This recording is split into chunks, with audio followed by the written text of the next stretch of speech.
Bueno, retomamos el saludo. Buenas tardes a todas y todos. Nos complace tenerlos aquí presentes para compartir el cierre del workshop de Fenomenología y Hermenéutica del proyecto de investigación de Fenomenología Hermenéutica de la Facultad de Humanidades, Universidad Nacional de Mar del Plata.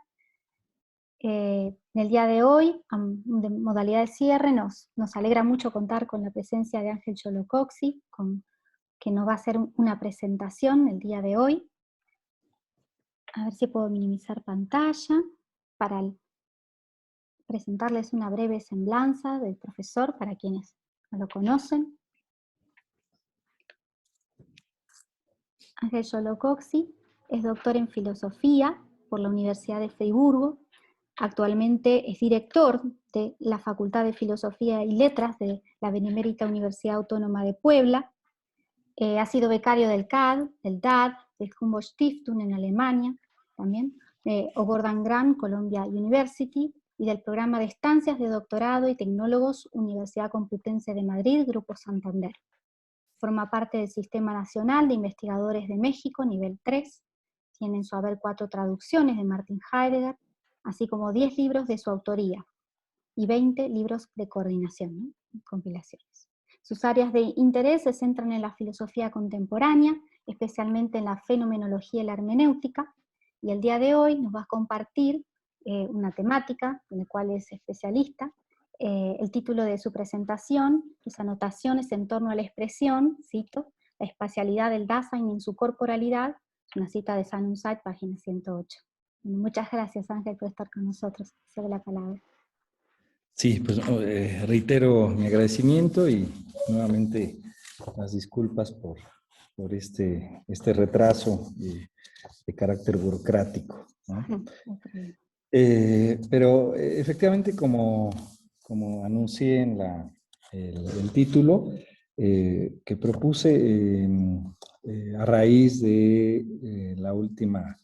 el último diálogo que tuvimos en torno al cuerpo y a una serie de problemáticas a partir de Heidegger en esa ocasión, lo que expuse, me pareció interesante retomar algunas cuestiones y especialmente esa frase que está en el parágrafo 23 de Ser y Tiempo, la espacialización del Dasein en su corporalidad, y que retoma en los seminarios de Solicón, de manera más detallada en el volumen 89, que como sabemos es el volumen publicado con la edición de Peter Trafny en 2018, y que compila manuscritos de Heidegger que no están compilados en la versión de Medar Vos, que fue la versión conocida, la versión que yo traduje, y que es la más familiar, ¿no? En esa versión aparece una referencia breve, pero repito, en la versión publicada en el marco de la Gesamtausgabe, es en donde aparecen algunas acotaciones a las que haré referencia. Y bueno, pues claro, para tematizar todo esto, remitiré a cuestiones en torno a Ser y Tiempo, cuestiones en torno a la espacialidad y algunas alusiones a los seminarios de Solicón. En múltiples ocasiones se hace referencia a aquello que Heidegger señala del cuerpo en los seminarios de Solicón, en donde indica que en la época de redacción de Ser y Tiempo no tenía más que decir al respecto. Recordemos que en su Opus Magnum de 1927, el filósofo de Friburgo deja ver que la posibilidad de pensar al cuerpo desde el existir podría ser suficientemente destacado a partir de una confrontación con la propuesta moderna de Descartes. Por lo menos así lo enuncia en el inicio de Ser y Tiempo, o lo que él llama el inicio auténtico de Ser y Tiempo, así lo señala en el último curso de Marburgo, ¿no? Cuando dice que el parágrafo 12 es el inicio real de su libro. Ahí, sin nombrar explícitamente a Descartes, dice: el estar en tampoco puede, por consiguiente, ser ontológicamente aclarado mediante una caracterización óntica, de modo que se pudiera decir, por ejemplo, el estar en un mundo es una propiedad espiritual y la espacialidad, entre comillas, del hombre es un modo de ser derivado de su corporalidad, la que a su vez está siempre fundada en la corporeidad física. Al decir esto, volvemos a encontrar un estar ahí juntas de una cosa espiritual así constituida y de una cosa corpórea, con lo que el ser mismo del ente así compuesto viene a quedar enteramente oscuro. Fin de la cita. Si para Heidegger la sustancia del ser humano no es la unidad mezclada de cuerpo y alma, sino la existencia, entonces a partir de ello es que puede entenderse algo así como el cuerpo. Esto se llevará a cabo en primer lugar mediante un distanciamiento de la propuesta cartesiana. La primera crítica que Heidegger podría realizar respecto de la propuesta unitaria cartesiana es que, a pesar de que el núcleo lo constituyen las sensaciones, la unidad señalada como el estar ahí juntas de una cosa espiritual y una cosa corpórea queda marcada por la independencia ontológica del cuerpo y del alma. El alma o cosa espiritual sería aquello que siente y el cuerpo o cosa corpórea aquello que afecta al alma mediante el sentir. A pesar del carácter intencional de las sensaciones, estas se entienden en un sentido estrecho respecto del alma y el cuerpo. No se trata del cuerpo meramente extendido, ni del alma meramente pensante, sino del cuerpo alma sentiente. El sentir no se entiende desde sí, sino que remite a lo determinante de forma esencial para el cuerpo y para el alma, esto es, la extensión y el pensar. Así, al sentir, el alma tendría una extensión potencial y las sensaciones serían una modificación del pensar. La crítica fenomenológica de Heidegger a Descartes se apoyaría, pues, en que el modo de ser del ente que siente no se deja explicitar desde sí mismo, sino desde un modo de ser que le es ajeno. La extensión que corresponde a todo cuerpo y el pensar que correspondería a cualquier ser espiritual. De modo que la determinación del ser humano remitiría al esquema usual de la tradición, en donde lo propio se entiende a partir de características o elementos generales. Interpretado ontológicamente, el modo de ser del ser humano no sería propio de su ser, sino de algo general y compartido con todo aquello que es. Esto general significa, por el lado del cuerpo, la extensión y por el mental o espiritual, el pensar. A pesar de que Descartes busca enfatizar, mediante las sensaciones, el ámbito propiamente humano, los presupuestos que ahí yacen lo conducen a entender la unidad humana de cuerpo y alma como una especie de mezcla, en donde ésta sería la máxima expresión de lo propio atribuido al ser humano. Frente a ello, Heidegger busca partir, sin supuestos, al no remitirse a otro modo de ser ajeno al ente tematizado. Por ello, como sabemos, determinará al Dasein desde el existir como su modo de ser y no desde el mero estar ahí presente como modo generalizado de pensar el ser de las cosas, ya sea por su extensión o por su pensamiento. Sin embargo, en tal proceder se lleva a cabo la transformación de gran parte de los conceptos previos, incluyendo, por supuesto, el cuerpo. El existir del Dasein sería, de entrada, incompatible con una idea de cuerpo apoyada en la metafísica de la presencia como estar ahí. La extensión, en este caso, sería un modo de captar tal estar ahí presencial. Pero entonces, ¿cómo puede aprehenderse el hecho de que el ente que pregunta por el ser, que siente dolor al caerse o siente hambre, sed, etcétera, como señalaba Descartes? ¿Cómo puede entenderse el estar aquí o allá del ente que imparte o escucha una conferencia? ¿Cómo puede entenderse la relación entre el estar ahí corporal y la espacialidad que está en juego? La propuesta de Heidegger no puede considerar al cuerpo como nada, sino que forma parte del ser de este ente. La existencia no es acorporal, pero su corporalidad no es entendida desde un modo de ser ajeno a ella, como la extensión. Para nuestro autor, en eso reside el sentido fenomenológico de su proceder, en no reducirlo a otra cosa, en no derivarlo de otra cosa. Se trata, en todo caso, de pensar el corporar desde su propio modo de ser. Y precisamente eso ha sido lo problemático en la tematización heideggeriana, en tanto que la corporalidad ha sido adjuntada solo al modo de ser de la presencia extensional y se ha pensado que la existencia no tiene cuerpo. Considero que una forma de objetar esto es pensar la cuestión a partir de un hilo conductor privilegiado de la propuesta heideggeriana, la diferencia ontológica, es decir, la diferencia entre ser y ente. Hay que tener en cuenta que por parte de Heidegger, la diferencia con las tematizaciones metafísicas se concreta a partir de la diferencia ontológica, esto es, la posibilidad de tematizar fenómenos desde su modo de aparecer. De esa forma, encontramos fenómenos ónticos y fenómenos ontológicos. Los primeros aparecen y pueden ser descritos a partir de su aparición, mientras que los segundos comparten el rasgo de no aparecer como entes. En ese rubro, encontramos aquellos fenómenos que se retraen y constituyen aquello que tiene carácter de ser. Llámese mundo, tiempo, verdad, y podríamos añadir cuerpo. Recordemos en este punto la diferencia inicial que plantea en el parágrafo 7 de Ser y Tiempo, con la posibilidad de hablar de fenómeno en sentido vulgar, al referirse a los entes, y fenómeno en sentido fenomenológico, al tematizar el carácter de ser del ente. Ya desde Ser y Tiempo, la diferencia ontológica es central, dado que lo que busca el filósofo de Friburgo es mostrar la copertenencia entre el aparecer de un ente, fenómeno en sentido vulgar, y su propio modo de ser, fenómeno en sentido fenomenológico.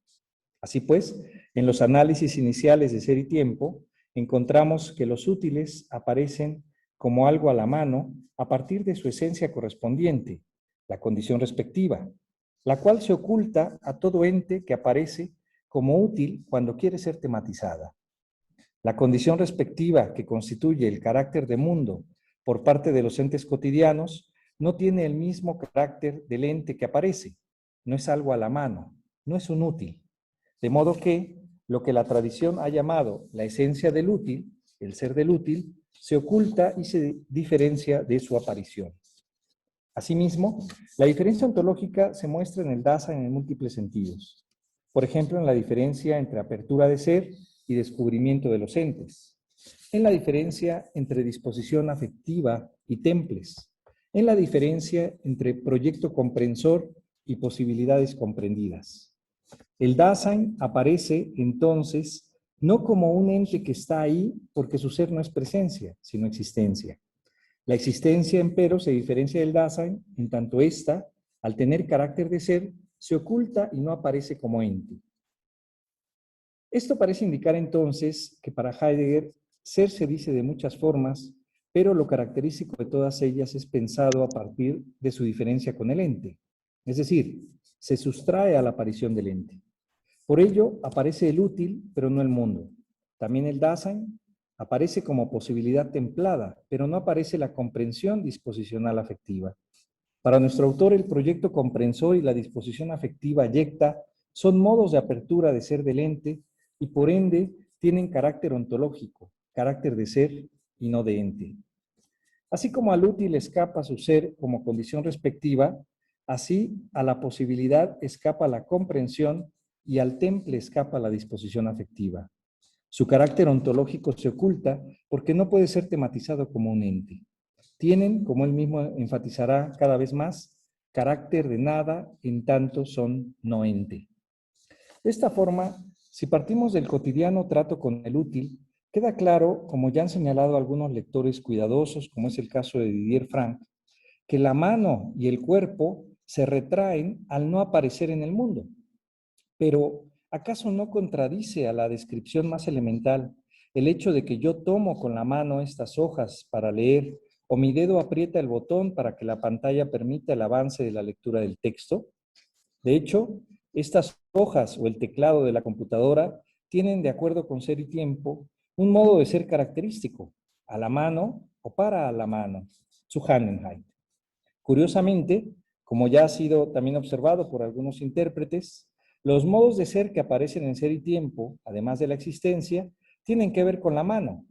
Los útiles, como los entes a la mano, zu Handensein o zu Handenheit, y lo que está ahí como los entes ante la mano, Vorhandensein o Vorhandenheit.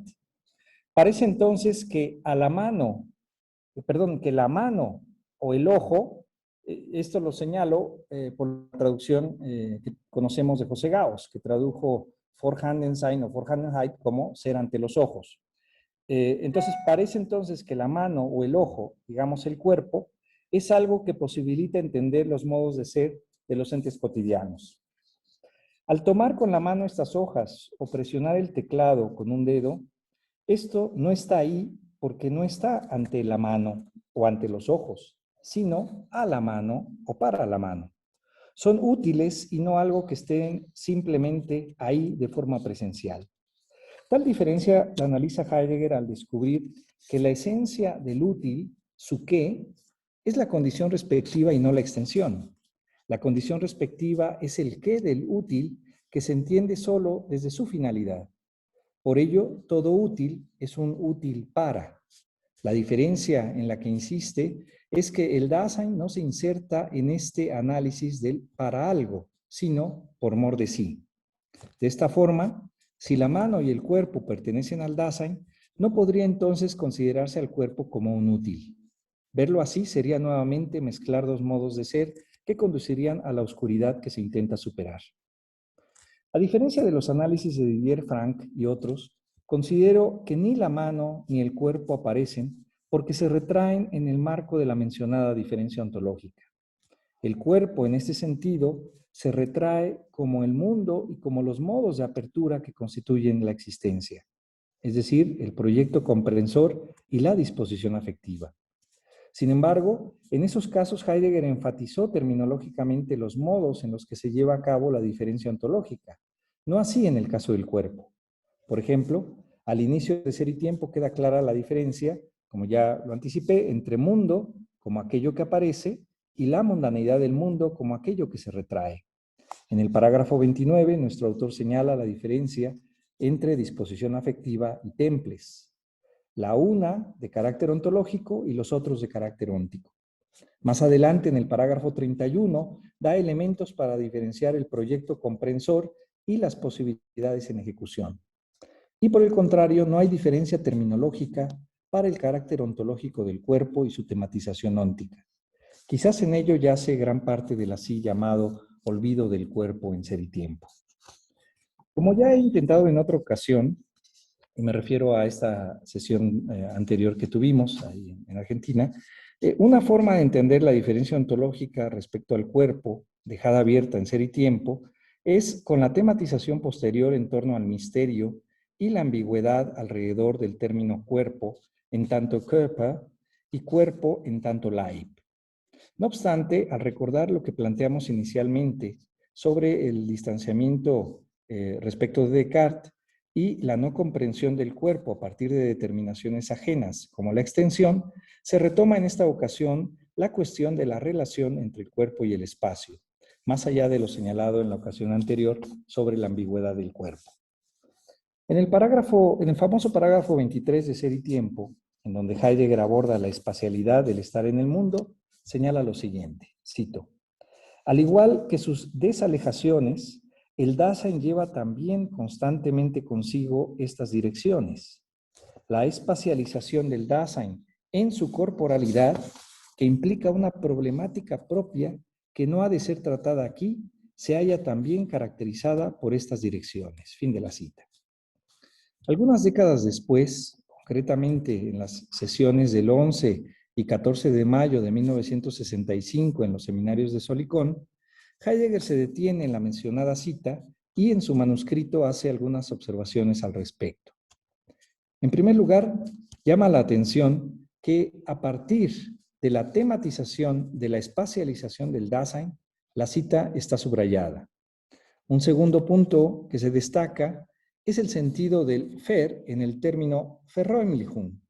Precisamente es el término que tanto Gauss como Rivera traducen como espacialización. Ahí escribe Heidegger, Ver como verbleiben, permanecer constantemente, la espacialidad esencial constante del Dasein, como se muestra en la corporalidad y sucede como tal. Fin de la cita. Lo que Heidegger quiere indicar con el término, de acuerdo con esta anotación, es el sentido de constancia de lo espacial. Es un espaciar constante. Para aclarar la relación entre tal espaciar y el cuerpo, nuestro autor indica que al hablar de espacialización del Dasein, se debe pensar con ello un genitivo subjetivo y no uno objetivo. Sabemos que la diferencia entre ambos genitivos depende de si el genitivo representa al sujeto o al objeto de la acción verbal correspondiente.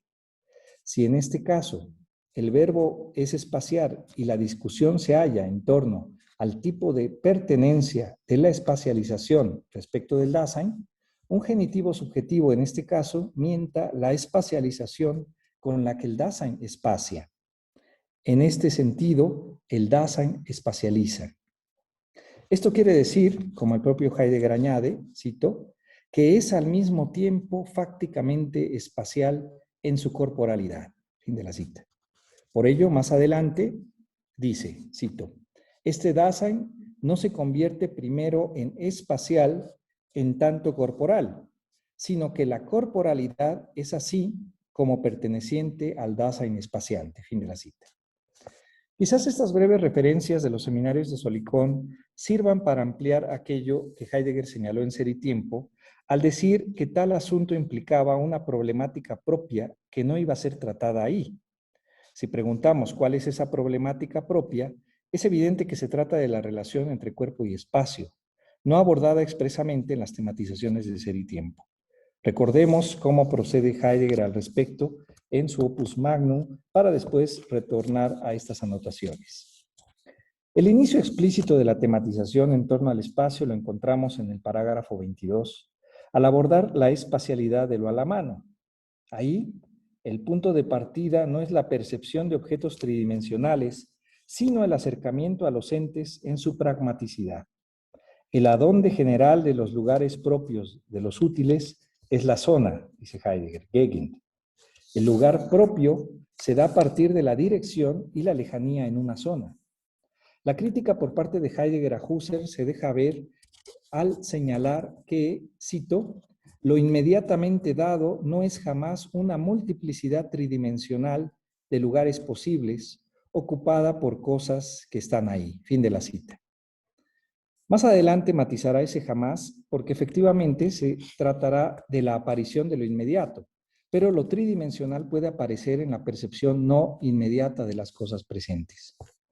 Esta referencia por parte de Heidegger deja ver parcialmente algunos aspectos de la herencia husserliana que lo marcó.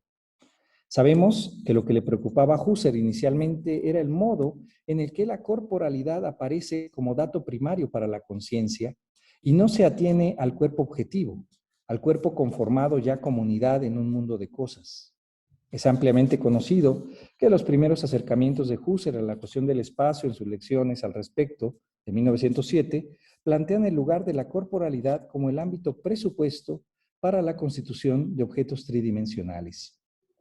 Ahí Husserl enfatiza que la percepción no es algo estático, sino que implica movimiento, el cual en sí no es percibido, sino a partir de lo percibido mismo. Por ejemplo, al ver una taza o tocar el escritorio. La constitución de objetos con más de dos dimensiones implica la dependencia de sistemas corporales dotados de movimiento, los llamados sistemas sinestésicos, gracias a los cuales puedo acceder a perspectivas de las cosas. Sin embargo, Husserl deja claro que estos movimientos son limitados en tanto no dejan aprehender la imagen completa de la cosa, para lo cual se requiere un desplazamiento del yo en el espacio, ya sea mediante un desplazamiento que realmente rodee la cosa o mediante un proceder imaginativo. Solo así puede darse la constitución tridimensional de la cosa, que exige necesariamente la posibilidad de movimiento entre el aquí y el allá. A partir de estos primeros análisis de Husserl, queda claro entonces que la conformación de objetos tridimensionales para una conciencia no espacial, pasa necesariamente por la corporalidad. Esto deja ver dos cuestiones: que el cuerpo es un órgano de percepción, pero que además el movimiento determinado a partir de un yo que posibilita el traslado de forma espacial permite cuestionar una interpretación meramente representativa en el acceso y relación con las cosas del mundo. Se trata de una conciencia corporalizada en donde primeramente la espacialidad queda centrada en el polo del yo como punto cero de toda posibilidad de desplazamiento. Encontramos el cuerpo como un aquí absoluto y un allí como posibilidad de desplazamiento. Ahora bien, Múltiples intérpretes y yo mismo he hecho referencia a aspectos retomados por Heidegger a partir de Husserl. Uno de ellos, mencionado por el propio Heidegger en Notas en Ser y Tiempo, es la lectura realizada de manuscritos de Husserl en torno a lo circunscrito a las ideas 2. Sabemos que se trata de problemáticas abordadas en diversos momentos entre 1912 y 1924 y relacionadas con otros manuscritos, como los de 1919, alrededor de la problemática entre naturaleza y espíritu. Aunque el manuscrito definitivo de las ideas 2 se publica de forma póstuma en 1952, los impulsos dados a diversos lectores como Heidegger es evidente. Ya en otro texto hice referencia a la confrontación inicial que Heidegger lleva a cabo en 1919 en torno a la cuestión de Lebenswelt, mundo de vida, pero en relación con el manuscrito de Ideas 2, Heidegger también plantea una confrontación con la revisión de la labor constitutiva de la conciencia respecto del propio cuerpo, realizada ahí por Husserl. De manera especial, entre los parágrafos 35 y 42, sabemos que Husserl retoma uno de los problemas pendientes de sus análisis previos, que es la tematización del paso del espacio subjetivo al espacio objetivo, en tanto que el espacio no es algo independiente, sino de entrada algo unido a mi cuerpo. Es decir, el problema que había quedado pendiente era la posibilidad de acceder a una idea de espacio independiente de mi propia conciencia corporalizada. En las ideas 2, Husserl da salida a este problema al plantear la necesidad de constituir al cuerpo como cosa de la naturaleza y no solo como complemento determinante de la conciencia. Se trataría pues de ver al cuerpo propio como situado objetivamente y no solo en su carácter absoluto del aquí, del yo. La consecuencia de ello, sabemos, es que tal posibilidad se permite solo con base en una perspectiva intersubjetiva desde el yo como otro, lo que conduce a la cuestión de la empatía que no abordaremos aquí. Frente a este camino, seguido por Husserl y conocido, repito, parcialmente por Heidegger, retornamos a lo planteado por este en el despliegue pragmático desde el que se aborda la espacialidad, ¿no? Y eso, esta digresión en torno a Husserl la señalo por esa crítica que hace Heidegger en el parágrafo 22, ¿no? Esa crítica a la cuestión de la espacialidad de ámbitos tridimensionales, o desde el punto de vista de la percepción. Y después de esa crítica, entonces ya retorna a esta propuesta. Repito, frente a este camino, y conocido parcialmente por Heidegger, retornamos a lo planteado por este en el despliegue pragmático desde el que se aborda la espacialidad. Al finalizar el parágrafo 22, Heidegger señala que el carácter espacial de los útiles y sus zonas se hace visible en un descubrimiento circunspectivo de lo a la mano en los modos deficientes del ocuparse. Como ya había anticipado en otros momentos previos, encontramos dos formas en las que se piensa la mundanidad del mundo, ¿no? La primera, a través de la tarea que poseen ciertos entes, tal como lo despliega en el parágrafo 17 de Ser y Tiempo, al tematizar el papel de los entes indicadores o signos. Y la segunda, a partir de los modos deficientes en los que aparece el ente, tal como lo despliega en el parágrafo 18 de Ser y Tiempo. Tal deficiencia posee entonces un carácter espacial al no encontrarse algo en su lugar, al no funcionar algo en el lugar que le corresponde o al estar algo en un lugar que no es el suyo, al estorbar. De esa forma, la cadena respectiva es accesible temáticamente en forma de la zona para la circunspección. Solo ahí es que detectamos que algo está fuera de lugar. Ahora bien, la articulación espacial de los entes a la mano, a partir de una cadena respectiva que los hace aparecer como útiles para algo en una zona, no se extiende simplemente al Dasein existente, en tanto éste actúa por mor de sí. Por ello, al atribuir espacialidad al Dasein al inicio del parágrafo 23, Heidegger enfatiza que ésta no puede trasladarse desde un modo ajeno a este, sino que, cito, deberá comprenderse a partir del modo de ser de este ente. Fin de la cita. Es conocido que en Ser y Tiempo, una de las vías que Heidegger detecta para aclarar la espacialidad del Dasein, en tanto ser en el mundo, es su tendencia a desalejar, al comportarse con los entes cotidianos de tal o cual forma. Heidegger ejemplifica esto a partir de tres casos que intervienen en nuestra vida cotidiana. los anteojos para ver, el teléfono para escuchar, la calle para caminar. Para el que usa lentes, por ejemplo, cito, para el que usa lentes, por ejemplo, tan cercanos desde el punto de vista de la distancia, Abstand, que los tiene en su nariz, este útil está más lejos, en su mundo circundante, que el cuadro en la pared del frente. El útil para ver y el útil para oír, como es por ejemplo el auricular del teléfono, tienen el carácter de la no llamatividad de lo inmediatamente a la mano. Esto también vale, por ejemplo, de la calle, el útil para andar. Fin de la cita. Bajo estas lecturas, McLuhan hablará 37 años más tarde, en su Understanding Media, de extensiones del ser humano.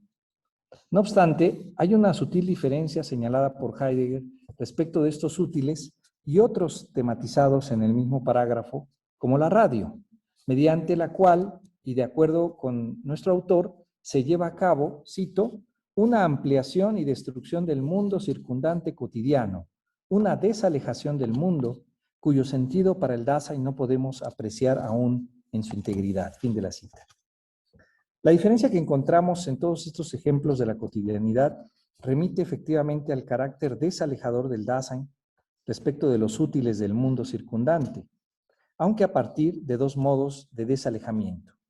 Uno, un desalejar en el sentido de anular la lejanía, pero en donde tal anulación permite un acercamiento. Se trata de desalejar en tanto tendencia a la cercanía.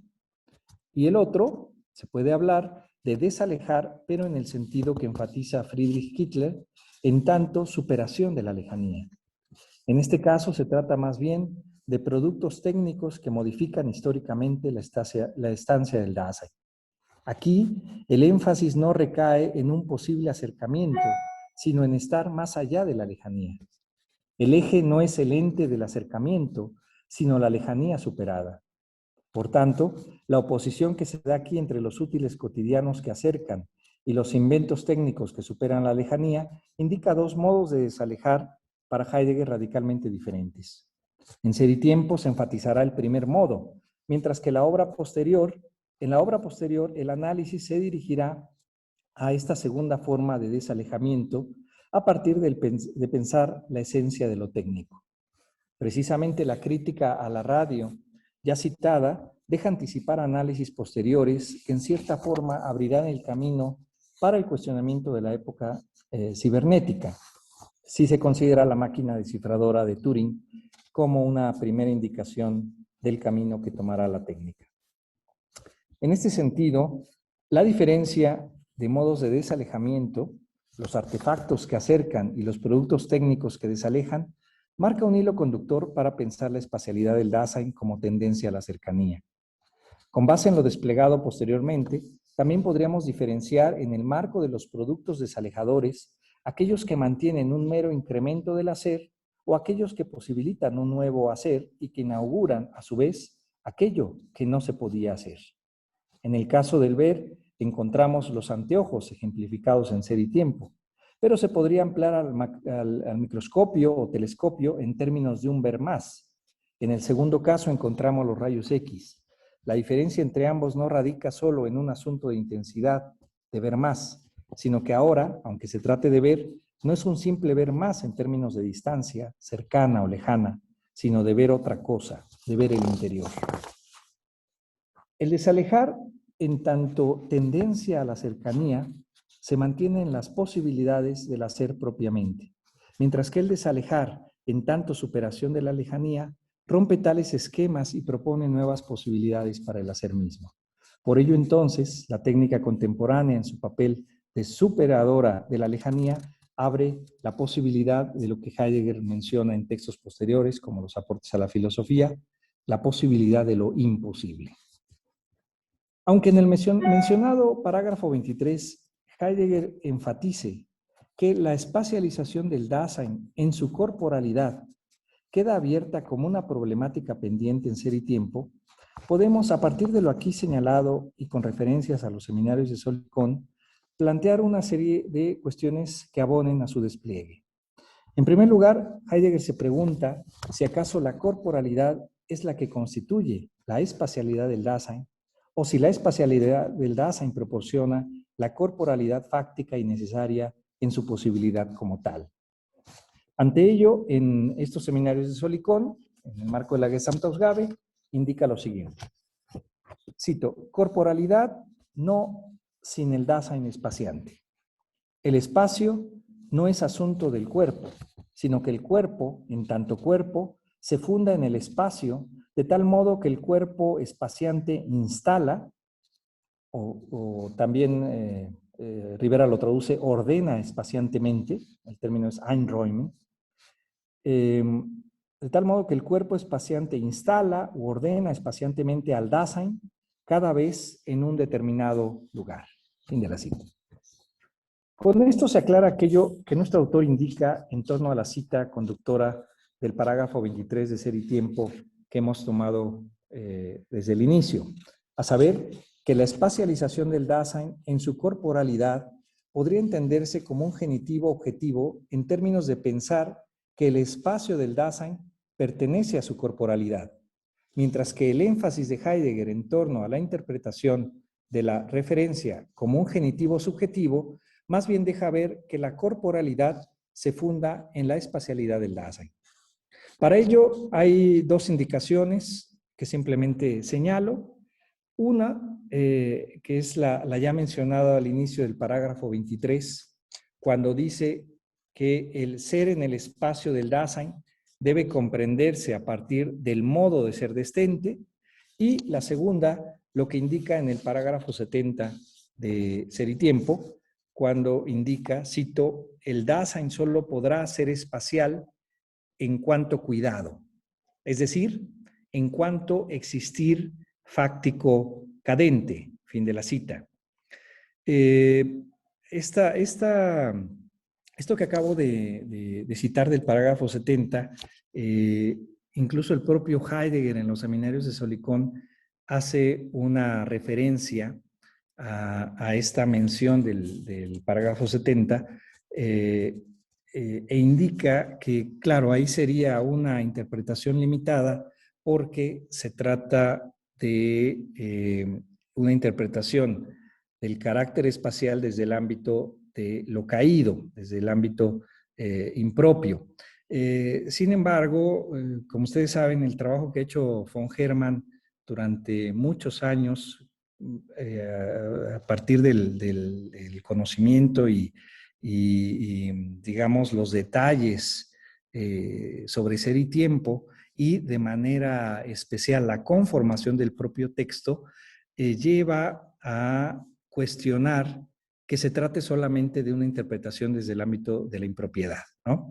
La interpretación que hace von Hermann en los varios volúmenes que lleva de sus lecturas de Ser y Tiempo, dejan ver eso, ¿no? Que hay algunos problemas en torno a las expresiones que Heidegger emplea en ciertos momentos de Ser y Tiempo, que más bien corresponderían al ámbito, digamos, estructural y no a la modalidad, digamos, de ejecución de ese carácter estructural, es decir, el ámbito propio o el ámbito impropio.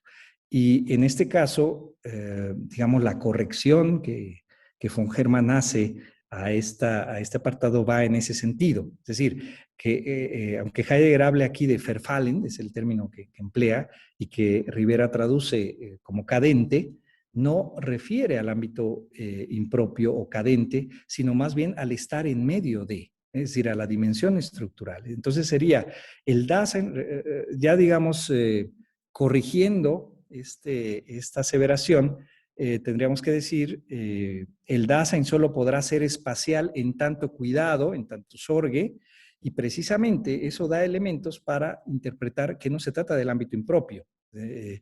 Es decir, el mismo Heidegger añade, es decir, en cuanto a existir, que sabemos es uno de los términos empleados para el ámbito de la comprensión, proyecto comprensor, el existir fáctico, que sería el ámbito de ese estar arrojado, ese modo de apertura del estar yecto o arrojado, en medio de los entes, ¿no? Y no solo el estar en medio cadente, ¿no?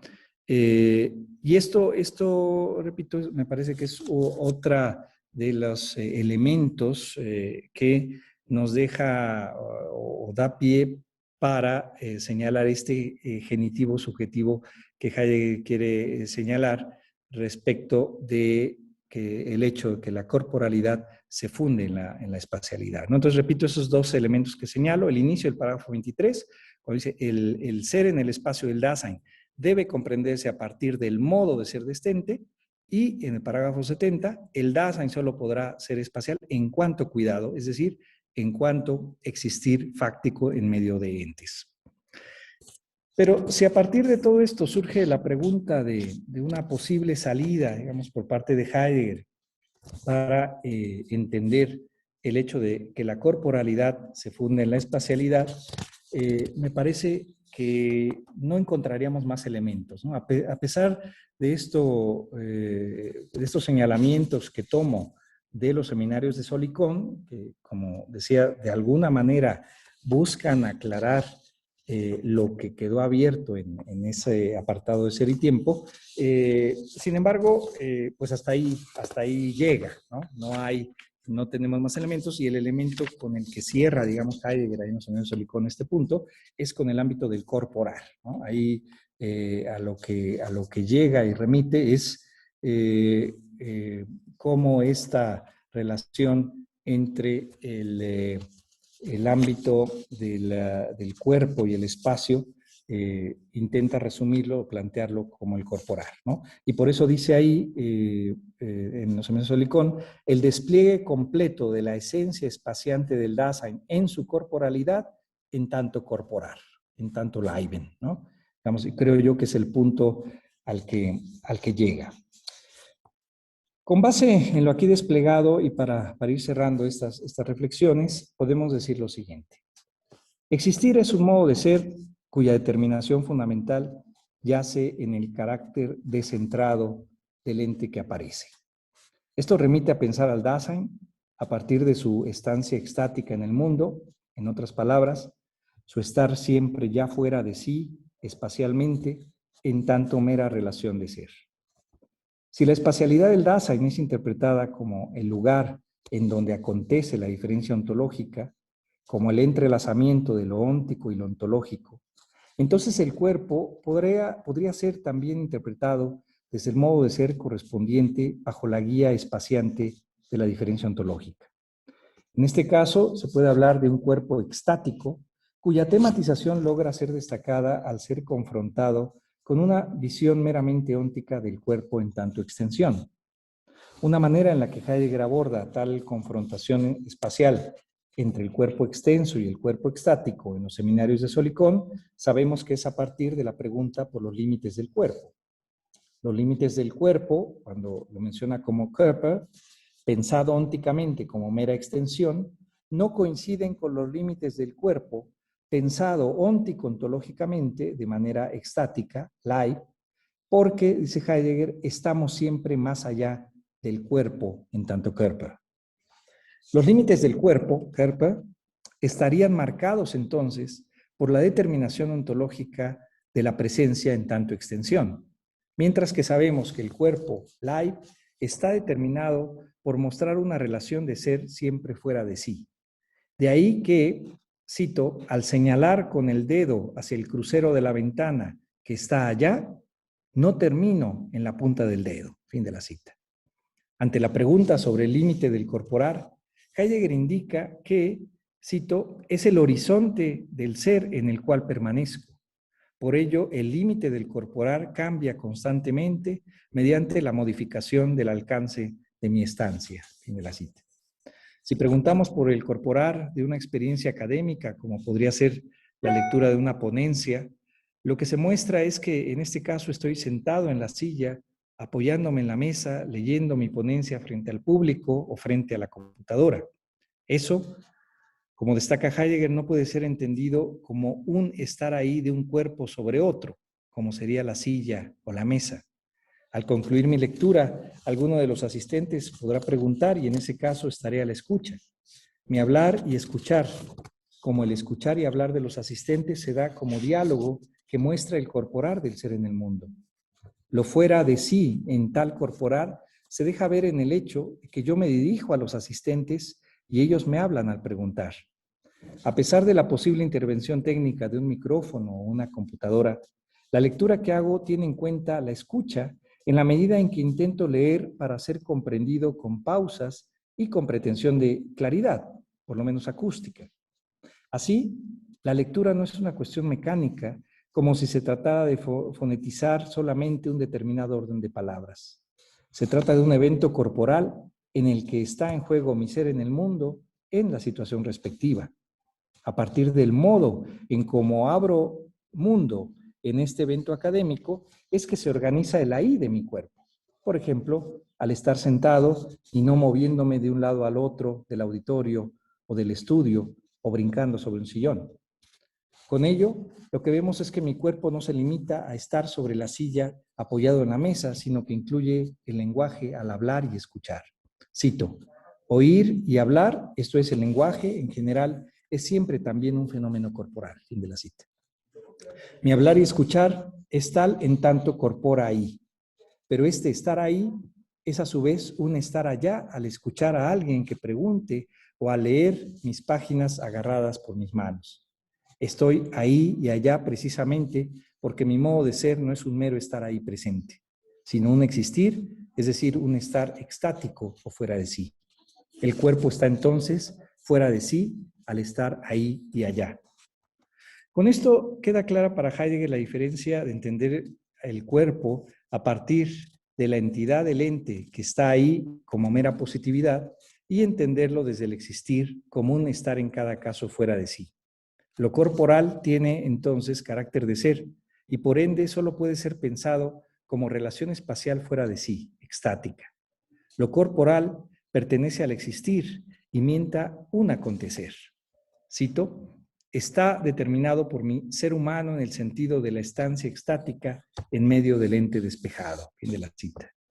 Si vemos todas estas reflexiones sobre el corporar a la luz de la diferencia ontológica y el carácter extático, espaciante de las situaciones cotidianas, entonces, en sentido estricto, no se podría hablar peyorativamente de un olvido del cuerpo en ser y tiempo, sino de una resignificación de lo corporal a partir de la existencia y no de la presencia. Se trata de un cuerpo extático que al existir está ahí, pero también allá. No es un mero estar ahí presencial extenso.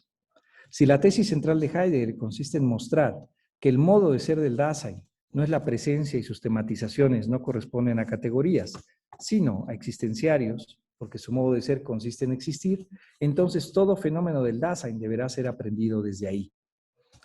Y, en todo caso, el cuerpo, como algo presencial determinado categorialmente desde la extensión, no sería el cuerpo del Dasein.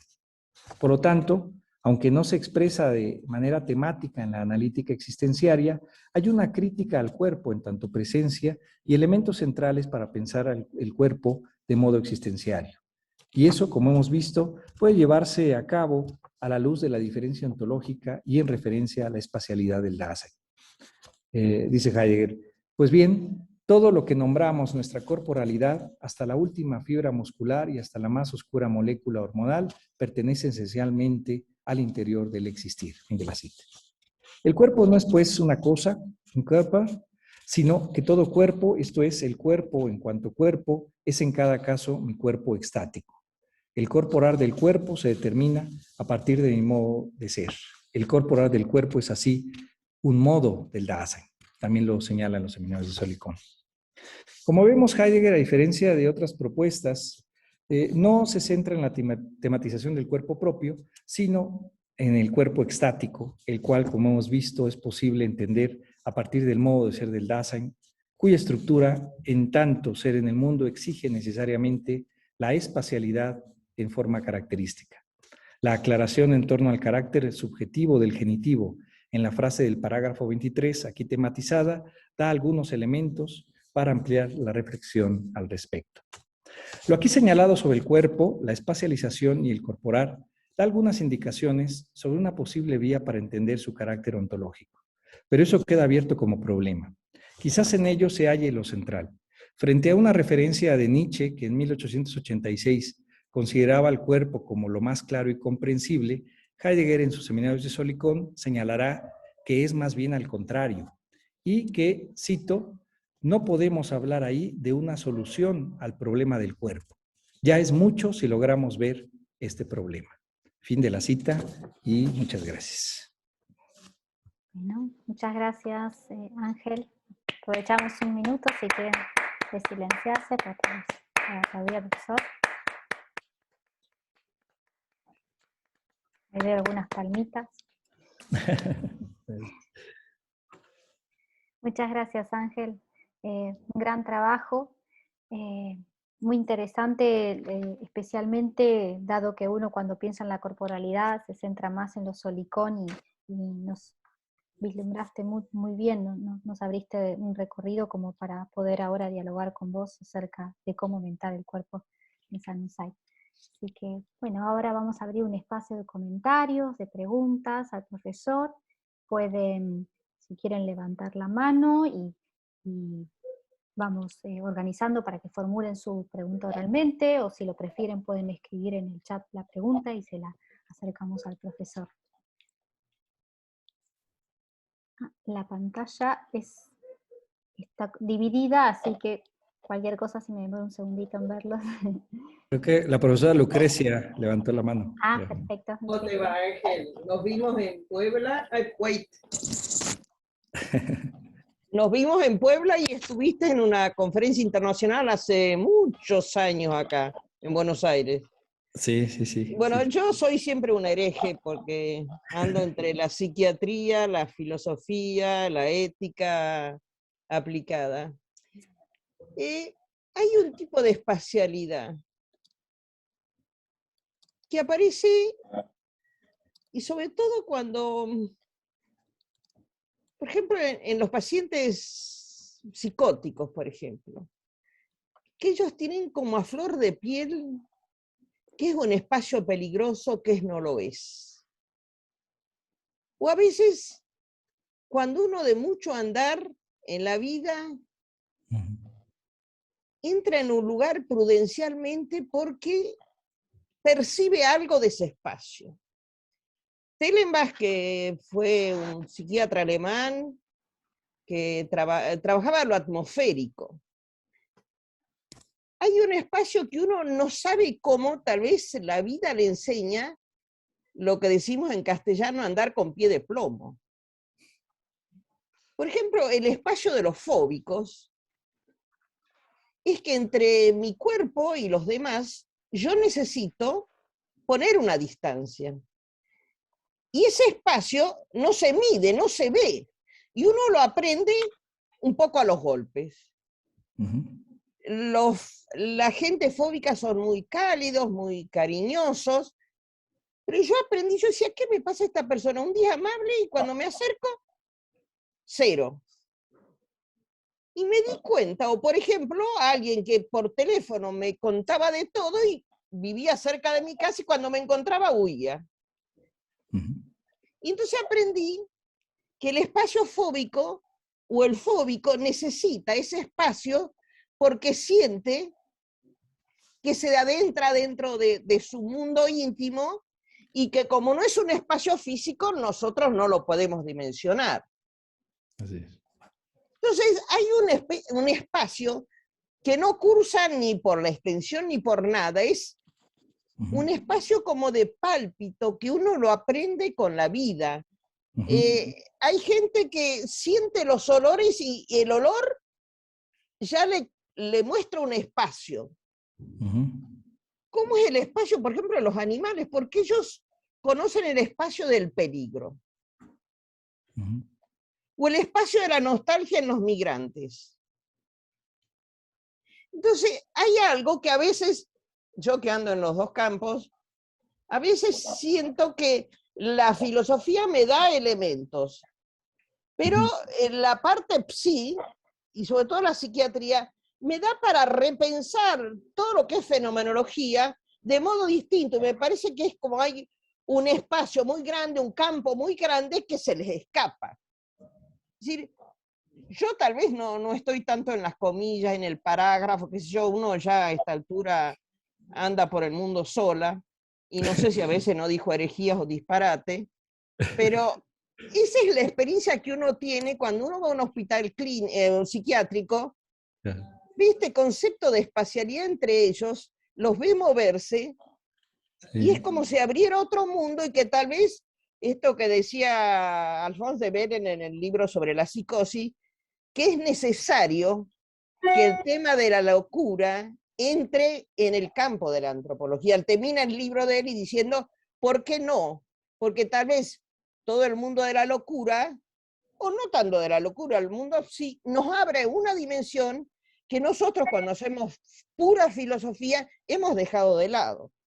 No sé qué me respondés desde el concepto de espacio en Heidegger. Sí, a ver, yo creo que este intento en los seminarios de Solicón va por ahí, ¿no? O sea, tú sabes, bueno, ustedes saben, Heidegger siempre tuvo una tendencia y una afición por estos fenómenos, ¿no? O sea, no es casualidad que pues, su amigo de los años 20 pues, haya sido Karl Jaspers, ¿no? Que era psiquiatra. Las cartas, hay una carta, ahorita no la tengo a la mano, pero ustedes revisan una carta de 1922 que Heidegger le escribe a Jaspers sobre un libro que Jaspers le envió, ¿no? Eso a lo mejor tú lo sabes mejor. Heidegger queda fascinado por esos fenómenos, ¿no? Y ahí hace referencia a fenómenos, digamos, que tienen que ver con la esquizofrenia, con fenómenos que tienen que ver con la locura, y que uno parecería o pudiese interpretarlos como, digamos, su experiencia del ser, ¿no? Porque dice, bueno, eso lo escribe ahí y lo escribe en otras cartas, ¿no? Cuando dice, son cosas que uno no sabe lo que hace, uno no sabe lo que dice, ¿no? Llega de alguna manera de tal forma. Es decir, hay fenómenos que tienen que ver con lo que hacía Jaspers en la práctica psiquiátrica, que le interesaban a Heidegger, que leía esos textos, que los comentaba, yo me imagino de forma oral en las visitas que le hacía en Heidelberg, pero también hay algún rastro en esas cartas. Y luego todo el interés posterior que tiene con este ámbito, en general con el ámbito médico, pero de manera especial con estas cuestiones psiquiátricas. Y él lo dice en alguna carta a Medard-Vos, ¿no? Encuentra los fenómenos psiquiátricos y el ámbito de la psicoterapia, bueno, ahí refiere al ámbito de la psicoterapia, como un punto de encuentro, precisamente entre toda esta discusión de las ciencias naturales y las ciencias del espíritu, ¿no? O sea, como una manera en la que Heidegger ve la cuestión de abordar desde los fenómenos mismos y no desde una previa separación de las ciencias, ¿no? En términos del acceso, me parece que los ve en este ámbito, ¿no? En este ámbito. Y bueno, tiene todo este interés. Sabemos lo que le sucede en 1945, esto que algunos le han llamado el colapso de Heidegger, su relación o su terapia con von Gebsattel, ¿no? Que era alumno, discípulo de Binswanger. Está todo el interés también parcial, pero sí hay cierto interés por la obra de Binswanger, ¿no? En las cartas entre Heidegger y Binswanger se deja ver también eso, ¿no? Incluso la recomendación que le hace Heidegger de que haga una hermenéutica de todas estas cuestiones. O sea, hay elementos que me parecen que dejan ver este interés. Y la concreción específica pues, son estos seminarios de Solicón, ¿no? El hecho de que haya mantenido durante 10 años, o alrededor de 10 años, estos diálogos y en donde se haya abierto estos espacios para hablar de cuestiones concretas, ¿no? O sea, no solo, digamos, una reinterpretación del modo de tematización del mundo, ¿no? Ya sea desde la propia filosofía, la vía moderna, o desde interpretaciones científicas concretas, sino más bien cuestionar esas posiciones que de alguna u otra manera forman a los médicos y forman a los académicos, y poner eso a discusión, ¿no? Y claro, ahí se abren muchísimos aspectos que yo creo que ahora, bueno, en las últimas décadas, pues han sido retomadas, ¿no? Que en algún momento quedaba solamente como una visión, digamos, ortodoxa de la filosofía, con ciertos planteamientos clave, y muchas cosas no habían sido aprendidas en su radicalidad. Por ejemplo, todo el ámbito afectivo, ¿no? O sea, lo que no solo Heidegger, sino Husserl dejan ver sobre la cuestión de los afectos, todos los trabajos recientes que se han hecho sobre los instintos, sobre toda Sí. la cuestión de la afectividad, de las emociones, etcétera.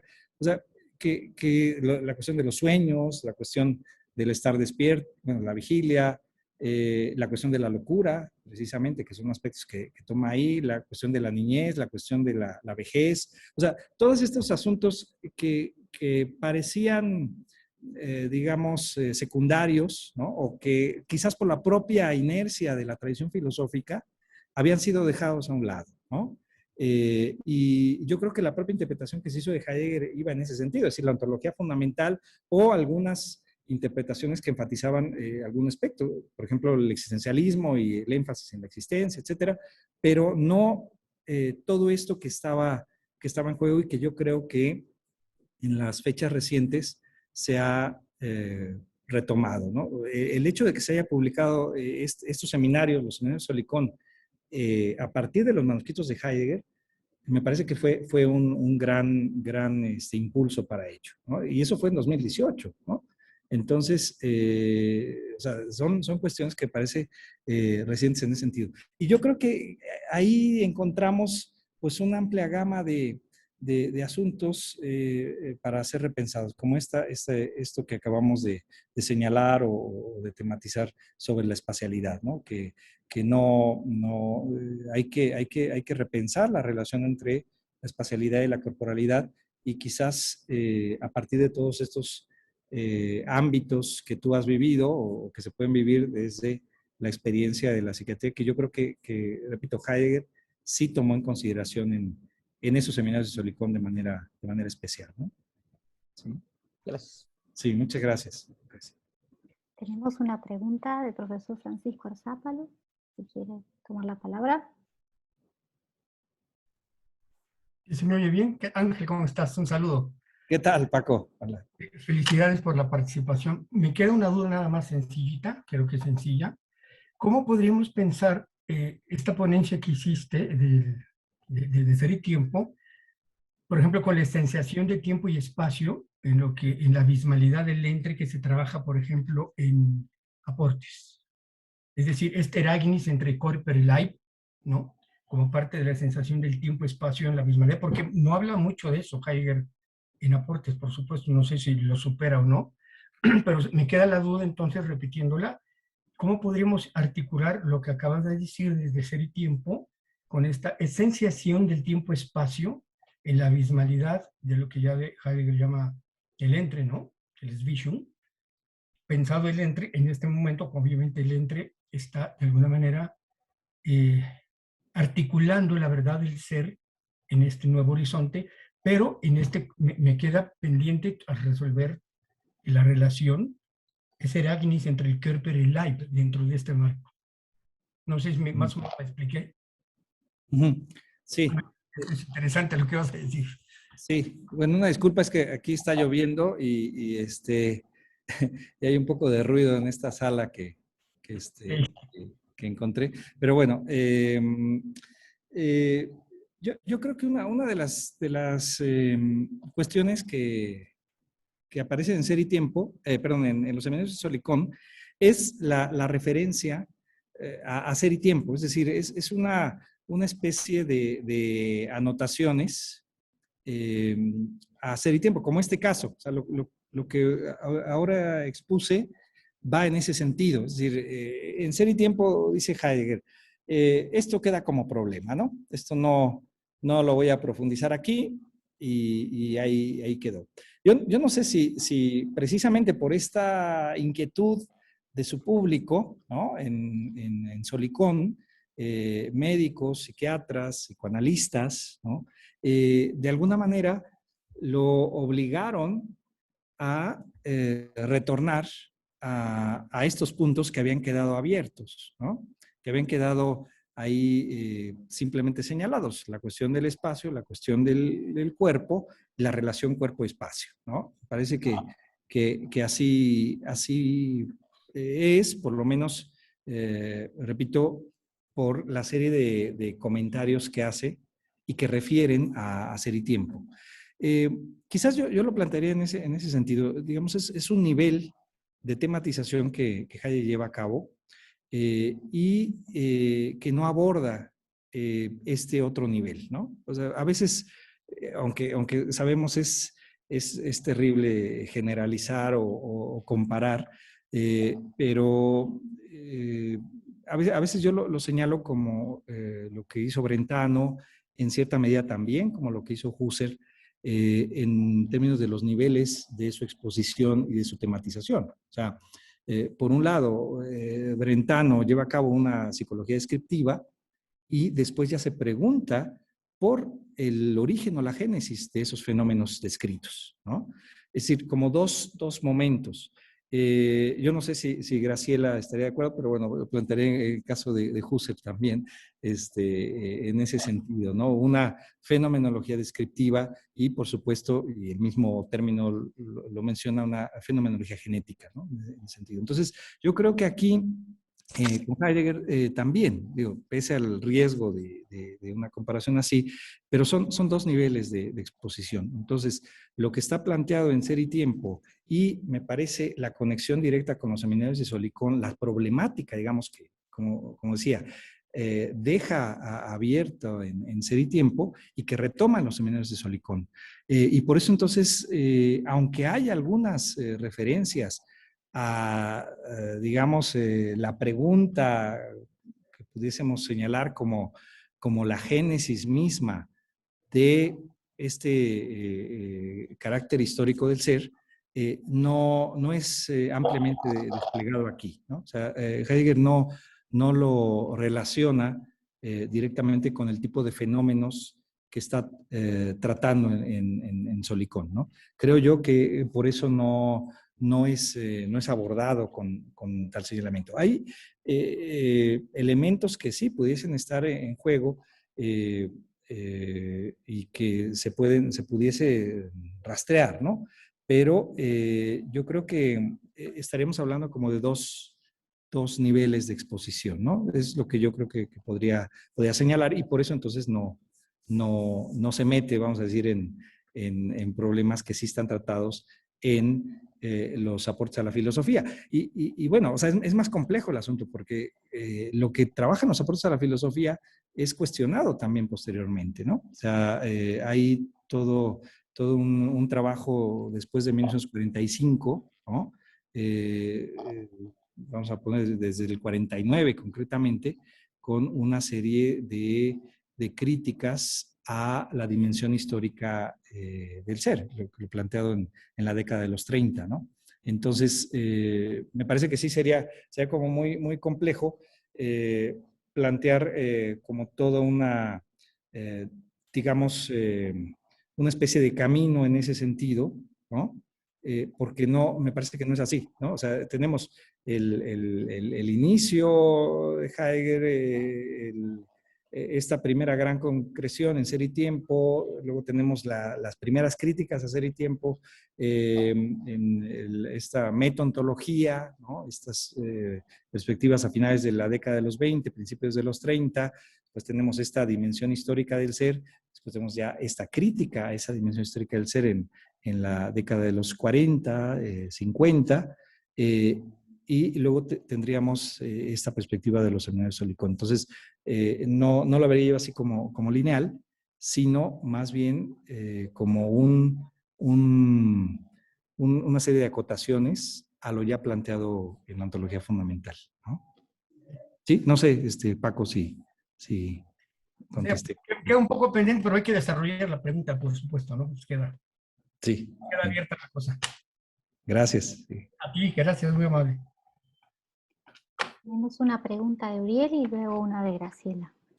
Uriel. Sí, intentaré ser breve.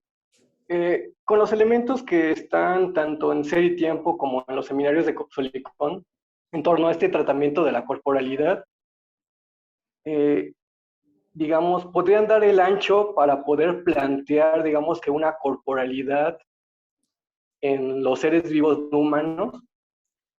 Y lo digo porque, bueno, se habla de la corporalidad y eso nos lleva al espacio y al espaciar. El espaciar y el espacio nos trae a colación lo abierto y lo libre. Y lo abierto, bueno, lo estoy conectando porque Heidegger, por ejemplo, en los conceptos fundamentales de la metafísica, ahí reconoce, bueno, esa es mi postura, ¿no? Se reconoce por parte de Heidegger otras aperturidades. Entonces, si tomamos en cuenta esto, entonces estos elementos de la corporalidad heideggeriana, o esta forma de ver la corporalidad, podrían dar el ancho para plantearlo en seres vivos no humanos. Y bueno, esa sería la pregunta. Sí, muchas gracias, Uriel. Yo creo que ese sería tema para otra conferencia. Efectivamente, hay una serie de elementos que están planteados en el volumen 29-30, conceptos fundamentales de la metafísica, y con una serie de cuestiones que dan pie precisamente a tematizar la vida, ¿no? Ya hay algunos trabajos que se han hecho al respecto, y yo creo que así como la aproximación que Heidegger lleva a cabo a los otros modos de aparecer o a los otros modos de ser, me parece que entonces también se pudiese repensar con base en estos modos de ser que buscan una tematización no ajena a ellos y a la vez también que puedan establecer como los límites de la tematización, ¿no? Que es un poco el problema al que se enfrenta, digamos, con la ruptura de la parte no publicada de Ser y Tiempo. O sea, hasta en qué medida se puede decir de más, ¿no? Y yo creo que ahí se encuentra Heidegger con una serie de problemas con esa tercera sección de la primera parte, ¿no? Que lo deja también pendiente, ¿no? Y que de una u otra manera hay a lo largo de algunas lecciones, pues una serie de tematizaciones. Es decir, si ustedes recuerdan, se trata de la tematización del horizonte de tematización del ser que no es Dasein, ¿no? O sea, en qué medida ese horizonte temporal puede ser dicho, puede ser tematizado, ¿no? Entonces, aquí nos enfrentaríamos como a este problema que yo creo que Heidegger es cuidadoso o intenta ser cuidadoso y se acerca a esa tematización en el 29-30 precisamente como una vía posible para la redacción o el despliegue de una ontología regional, ¿no? Que precisamente sería el ámbito de la vida, ¿no? O sea, eso es, digamos, estas posibilidades metaontológicas, ¿no? Que plantea finales de la década del 20, principios del 30, y que dan pie a una serie de elementos que quedan ahí planteados, ¿no? Que no despliega la posibilidad de una ética, la posibilidad de la política, la posibilidad de ontología regional, la posibilidad de la cuestión del arte, por ejemplo, que bueno, está la aproximación en el texto del origen de la obra de arte, la tematización de una ontología de la vida, etcétera. Yo creo que ahí hay diversos elementos que quedan planteados. Ahora, ¿por qué no siguió por esos diversos caminos, bueno, pues es otro asunto que hay que revisar.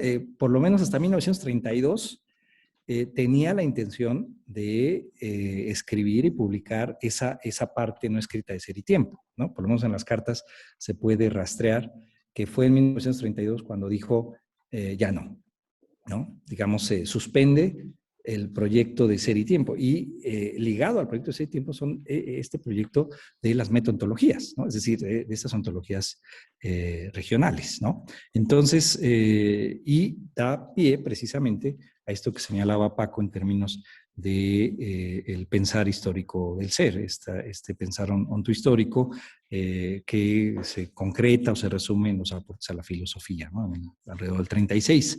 Entonces, bueno, digamos, una radicalidad que Heidegger plantea en ese momento y que yo en esta, digamos, mención que hice hace un momento de una pregunta, vamos a decir así, en otro nivel, ¿no? Preguntar, no vamos a llamar la génesis del ser, pero sí la dimensión histórica del ser, ¿no? Como una serie de consecuencias de esa interpretación horizontal del ser que lleva a cabo en la ontología fundamental, es decir, la necesidad de comprender al ser desde el tiempo, y lo lleva entonces a la problematización de esta visión histórica, lo que entonces deja pendiente o deja abiertas estas ontologías o estas tematizaciones de las ontologías regionales, como sería ese punto, ¿no? Entonces, habría que repensarlo, habría que revisarlo, y bueno, ver qué elementos se pueden dar para ello, ¿no?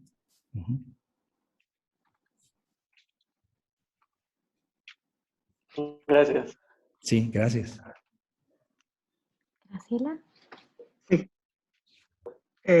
Bueno, mi pregunta, Ángel, tiene que ver con la última parte de tu exposición, cuando hablaste del cuerpo estático, ¿sí? Enseguida me remitió, digamos, a la diferencia que hace incluso toda tu conferencia en parte, pero ahí me resultó más claro, la diferencia que hace Merleau-Ponty entre espacialidad de posición y espacialidad de situación, ¿sí? La espacialidad de posición, fundamentalmente, bueno, en pocas palabras, es la espacialidad geométrica, ¿no? Es decir, la extensión, la de situarse en un eje de coordenadas. La espacialidad de situación, en cambio, es la del cuerpo propio, y es la que tú recién describías como que, bueno, mi posición, bueno, acá posición en el sentido de situación, ¿no? Es decir, estoy sentada acá, en este lugar, digamos, mis gestos, mi posición se lee por el lugar donde estoy sentada, pero fundamentalmente, en esta espacialidad de situación, la posición, digamos, bueno, que no quiero repetir la palabra posición, pero digamos, mi corporalidad se lee por la tarea que yo estoy realizando, en vistas de la tarea que estoy realizando, y ahí entiendo yo para Merleau-Ponty está lo estático. No sé si esto también, es decir, este señalamiento de la tarea, ¿sí? Porque es la tarea la que de alguna manera me va marcando la situación. Si esto también se puede leer en Heidegger, en la exposición, en los seminarios que tú recién comentaste. Sí, yo creo que sí, y como decíamos, remite a las líneas centrales de Ser y Tiempo. Y claro, la espacialidad está pensada ahí, como lo indica claramente en el parágrafo 70, a partir del cuidado, ¿no? A partir del cuidado que igual con el riesgo que se corre en asuntos de esquemas, yo lo planteo precisamente como ese qué del Dasein, ¿no? El cuidado como ese qué y la existencia como ese cómo, ¿no? ¿Y en qué medida entonces, y me parece que a partir de ahí es que da pie a pensar todas estas dimensiones y todas estas posibilidades del Dasein, ¿no? Es decir, cuando Heidegger dice, bueno, se trata de existenciarios, no de un ámbito categorial, bueno, pues entonces es pensado esa existencia como el cómo del qué del Dasein, que es en el fondo el cuidado. Y ese cuidado se expresa en comportamientos. Entonces, yo creo que en ese sentido, aunque está planteado de formas que a veces parecen canónicas o ortodoxas, ¿no? Cuando se habla del por mor de, ¿no? O por mor de sí, va en ese sentido, ¿no? No en términos o no en sentido de una mera condición respectiva, como sería el caso de los útiles que remita a una finalidad, sino más bien en términos de comportamiento, ¿no? Y a partir de ahí, efectivamente, se plantea y se organiza la espacialidad de la situación, ¿no? La determinación en zonas, la posibilidad de que un ente se descubra en tal o cual zona como tal útil para eso y que esté en el lugar correspondiente, ¿no? Que esté en su lugar. Por eso, claro, en los modos deficientes nos aparece esta situación de algo que está fuera de lugar, ¿no? Es decir, que no está en la zona correspondiente. Y claro, esa zona correspondiente remite al comportamiento respectivo, ¿no? Entonces, yo creo que sí, a partir de ahí, habría que matizar, ahorita no lo hice, pero sí me parece que Heidegger desde el inicio enfatiza este carácter pragmático, ¿no? Que es lo que sí. Sí, por lo menos se han hecho trabajos, ¿no? En relación de la lectura de Merleau-Ponty en la fonología de la percepción respecto a esto que tú señalas de carácter pragmático de Heidegger, ¿no? Es decir, ahí es donde se ven puntos de comparación o paralelos. Ahora, lo único que sí entiendo, y seguramente, bueno, lo que voy a decir está sobreentendido, ¿no? Es decir, el comportamiento, siempre y cuando hablemos de comportamiento, ¿no? Como un Auseinandersetzung, ¿no? Es decir, como una confrontación de mi cuerpo con el mundo. Es decir, por eso digo, lo que a mí me interesa sobre todo resaltar es justamente que mi corporalidad se lee por la tarea que voy a realizar. Es decir, si en este momento me quiero sacar un libro de la biblioteca, o me tendré que parar si está muy alto, o digamos, digamos, de alguna manera, como también estaba Husserl, ¿no? Esto es claro. Es decir, no, digamos, más allá de la crítica y todo lo que vos señalaste, pero es decir, el cuerpo como punto cero de orientación creo que sigue siendo central para la lectura de la corporalidad. Sí, quizás, por eso decía yo, una crítica parcial, ¿no? Que hace Heidegger, casi subrayé en mi texto eso de parcial, porque sí me parece que hay, y por eso hablaba de esa herencia husserliana, ¿no? Desde 1919, me parece que está clarísima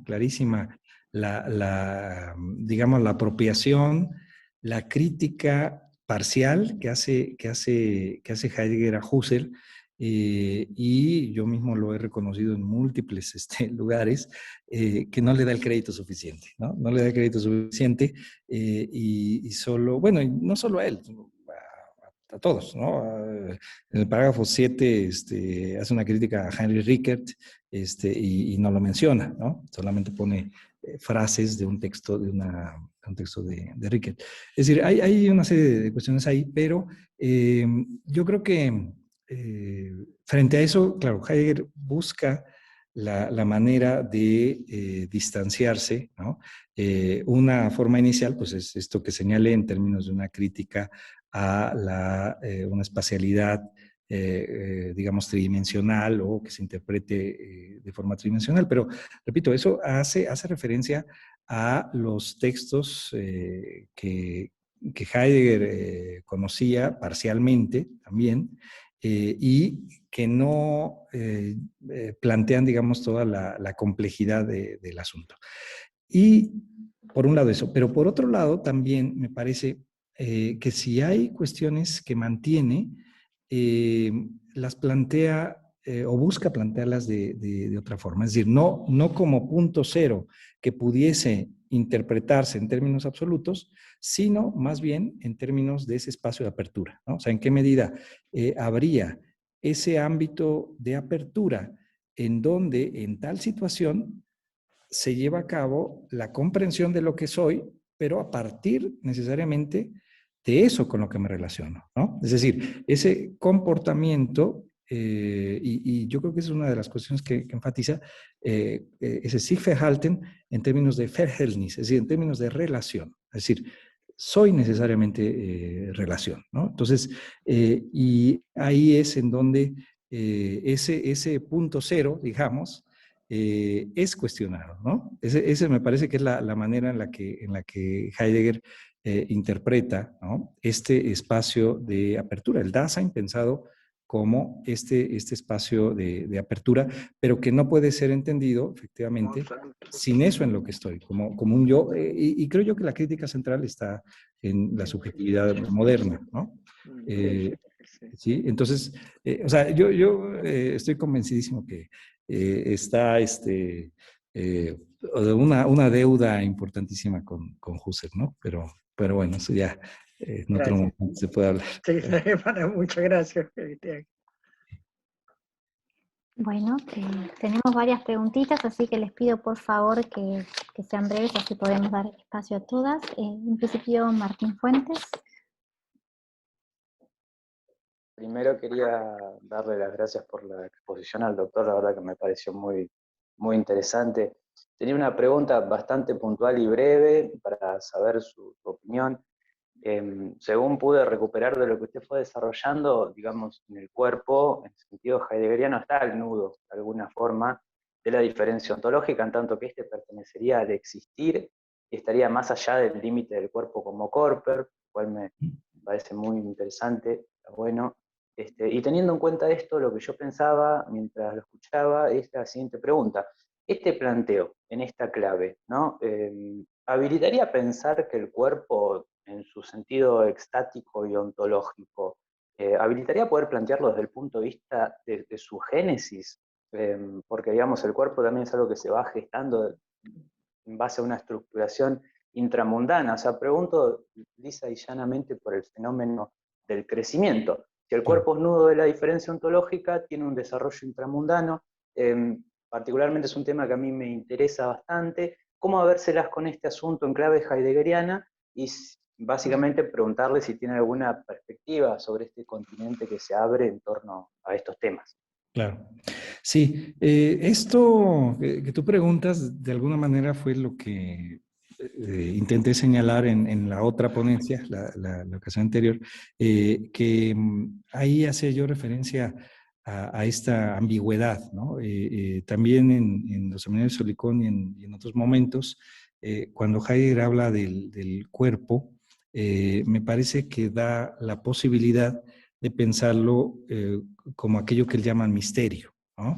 Es decir, ¿y qué es lo que busca señalar? No una crítica o una decisión de estar de un lado o de otro, de tomar una opción, ¿no?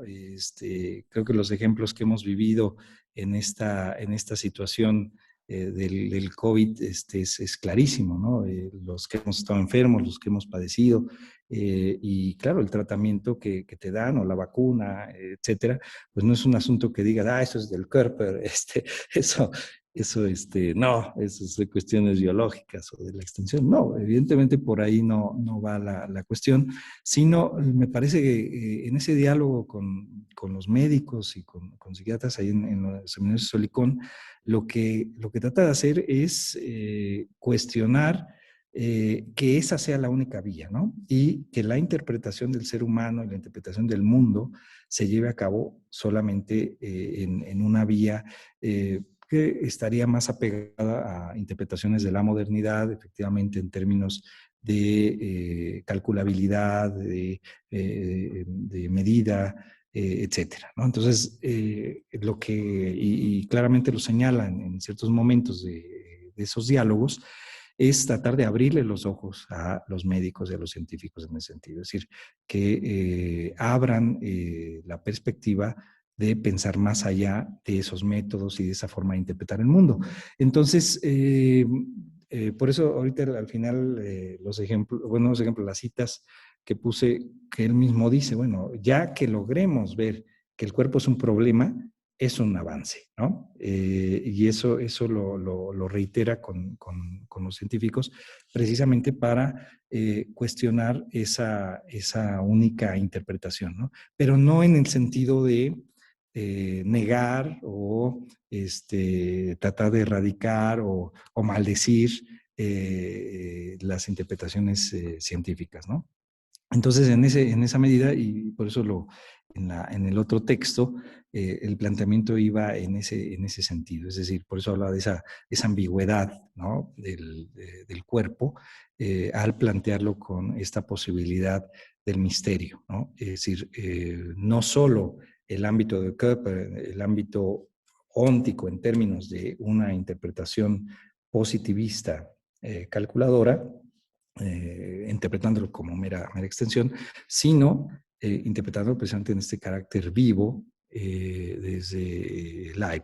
Y claro, ahí lo que señalo es el juego o el intento terminológico que lleva a cabo, pero lo que hoy señalamos es que me parece que aunque no haga esa diferenciación terminológica como en los otros casos, sí da para ello, ¿no? Da precisamente para pensarlo en una dimensión onticontológica, ¿no? Entonces, yo creo que por ahí habría como ciertas perspectivas precisamente para poder repensar el lugar de todos estos aspectos que mencionábamos hace un momento y que habían sido dejados de lado precisamente porque o eran determinaciones científicas o eran determinaciones que no correspondían a la filosofía, el sueño, la vigilia, el crecimiento, la vejez, etcétera, ¿no?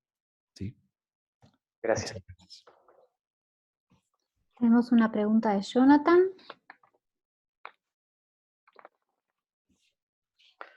Bueno, muchas gracias Ángel por la exposición. Una temática muy interesante. Yo quería introducir una crítica que hace Levinas a Heidegger. Levinas le dice a Heidegger que el Dasein no tiene hambre, que jamás tiene hambre, lo traía infinito. Y precisamente lo liga al hecho que Heidegger no llega a reconocer el gozo. ¿Qué se le puede decir de parte de Heidegger, o representando a Heidegger de su lado, a esta crítica? Híjole, ese es cuestiones también está lo de Derrida y la sexualidad y todas estas cosas también por otro lado, ¿no? Mira, yo creo que un poco retomando lo que decía en la respuesta previa, me parece que no hay un asunto de anulación por parte de Heidegger de ciertos fenómenos, ¿no? Sino hay un ordenamiento, ¿no? Me parece que el intento inicial en la ontología fundamental alrededor de ser y tiempo es pues tomar un punto de partida, ¿no? Y ese punto de partida lo ve en la cotidianidad y busca, claro, cuestionar los modos tradicionales en los que se ha expresado nuestro estar en el mundo, ¿no? Entonces, el intento de ser y tiempo, pues es eso, y lo constituye y lo nombra ontología fundamental. Y claro, viene una crítica inicial de, bueno, ¿por qué no habló de esto? ¿Y por qué no habló de esto? ¿Y por qué no habló de esto? Yo creo que en esa digamos, relectura que hace unos años después, y lo que indicábamos de estas posibilidades de ontologías regionales, abre ciertas perspectivas, ¿no? Abre entonces como vías para poder tematizar la cuestión de la ética, la cuestión del arte, la cuestión de la política, la cuestión de la vida, etcétera, ¿no? Yo creo que quedan ahí planteados. Y hay una serie, en esas lecciones de esos años, tematización de las matemáticas, de Dios, incluso lo menciona por ahí. Entonces, yo creo que hay una serie de elementos que están ahí en juego. Y claro, lo que no hace Heidegger, que me parece que no hace la fenomenología, es dejar las cosas pues tal como vienen, ¿no? Es decir, si se trata de repensar nuestro estar en el mundo, de repensar los modos de aparecer, ¿no? Pues evidentemente hay una serie de modificaciones digamos, ciertos elementos y ciertas cuestiones. Entonces, claro, se puede cuestionar que no hable de tal cosa de forma expresa, efectivamente, pero yo creo que habría que repensar y ver si efectivamente a partir de esta reinterpretación de nuestro estar en el mundo, de los modos de aparecer, de los modos de ser que está tematizando, efectivamente es algo que queda fuera o si están planteados en esa relectura, ¿no? Entonces, yo entiendo las primeras lecturas y las primeras aproximaciones quizás fueron, pues vamos a decir así como muy grandes, ¿no? O sea, digo, estoy pensando en Levinas, estoy pensando en Sartre, etcétera, ¿no? Sería así como, bueno, la totalidad, la existencia, o sea, como puntos que destacaban, que era un poco lo que señalaba hace un momento en la respuesta previa, ¿no? Como una visión, sí, efectivamente, pues, filosófica, todavía, vamos a decir así, de grandes billetes, ¿no?